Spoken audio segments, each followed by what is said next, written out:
everyone. Welcome to our YouTube channel CS Ansar and this is CS Stuti Mahajan. तो आज के इस session में हम कवर करेंगे mandatory to report the breakup. Let's सी.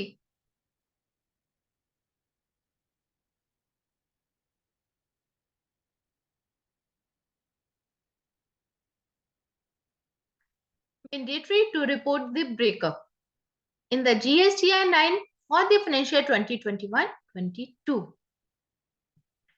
इसके लिए अपने पास क्वेरी आई थी, उसको हम दिखाते हैं कि टेबल नंबर 6 के साथ ये रिलेटेड है, जिसके अंदर हम क्या करते हैं कि जो हमारा आईटीसी होता है उसको हम ब्रेकअप करके देना है या नहीं देना है.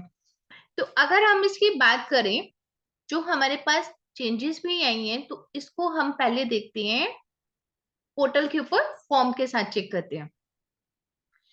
तो जीएसटीआर 9 जब आप देखोगे तो वहां पर टेबल नंबर 6 जो हमारा रहता है details of ITC avail during the financial. ठीक है, तो वहां पर हमारे पास क्या आता है, total amount of ITC avail through GSTR 3B के थ्रू जो भी हमारा आईटीसी है वो इसके अंदर मेंशन कर दिया जाता है. That is the sum total of table 4A of the form GSTR 3B.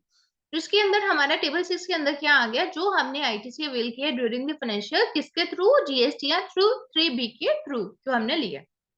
अब नेक्स्ट अगर हम बी पार्ट की बात करें तो बी पार्ट क्या है हमारा, इनवर्ट सप्लाईज. इनवर्ट सप्लाईज हमारी क्या है, other than the import and inward supplies liable to reverse charge but include services received from CES. ठीक है, जो आरसीएम से सप्लाई आई है उसको आप छोड़ दो, जिसके ऊपर इनवर्ट सप्लाई जो आई है जिसके ऊपर आरसीएम एप्लीकेबल है आप उसको छोड़ दो, क्योंकि वो हम कवर करेंगे सी पार्ट के अंदर. तो बी पार्ट के अंदर क्या रहता है, जो हमारा आईटीसी है इनवर्ट सप्लाई को लेकर.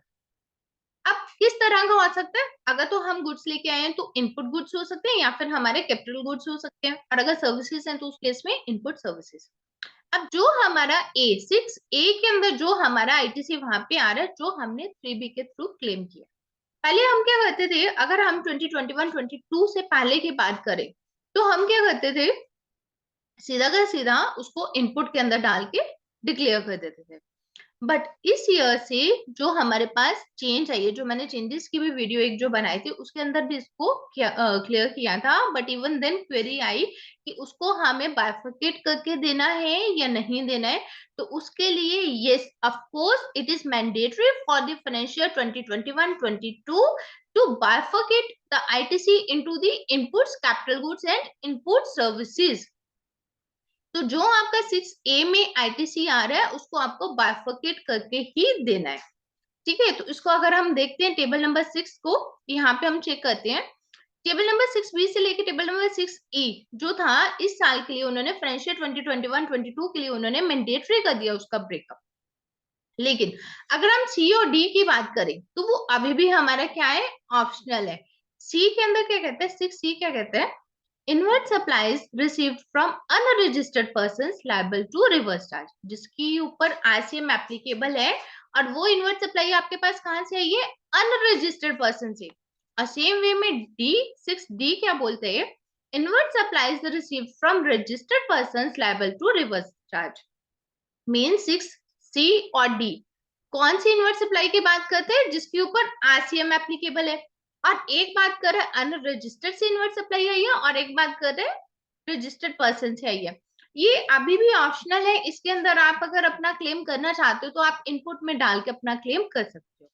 अब हम बात करते हैं ई की. तो इंपोर्ट ऑफ गुड्स, अगर आपको ध्यान हो तो इंपोर्ट ऑफ गुड्स को कैटेगराइज करना आपको इनपुट और कैपिटल गुड्स के अंदर. इंपोर्ट ऑफ गुड्स है तो सर्विसेज हो ही नहीं सकती, तो इसके अंदर दो कैटेगरीज आ गई. अगर आपको ध्यान हो तो ये लास्ट ईयर भी मैंडेटरी कर दिया गया था. ठीक है, कि यहाँ पर आपको इनपुट और कैपिटल गुड्स के अंदर बाइफरकेट करके अपना आईटीसी क्लेम करना है. तो इसको हम चेक भी करते हैं. 6B से E मैंडेटरी कर दिया, हालांकि टेबल 6C और D, 6C और D किसकी बात करते हैं, inward supplies from the registered persons या फिर unregistered persons where the RCM is applicable. और 6E की अगर हम बात करें तो वो मैंडेटरी कर दिया गया है for financial 1920, 2021 and 2021-22 the registered person shall have to report. ठीक है, यहाँ पे बाइफरकेशन आपको रिपोर्ट करनी ही है. सो तो अगर हम इसके अंदर बात करें तो हमारे पास यहाँ पे क्या आया था कि टोटल अमाउंट ऑफ आईटीसी जो आपने अवेल किया है।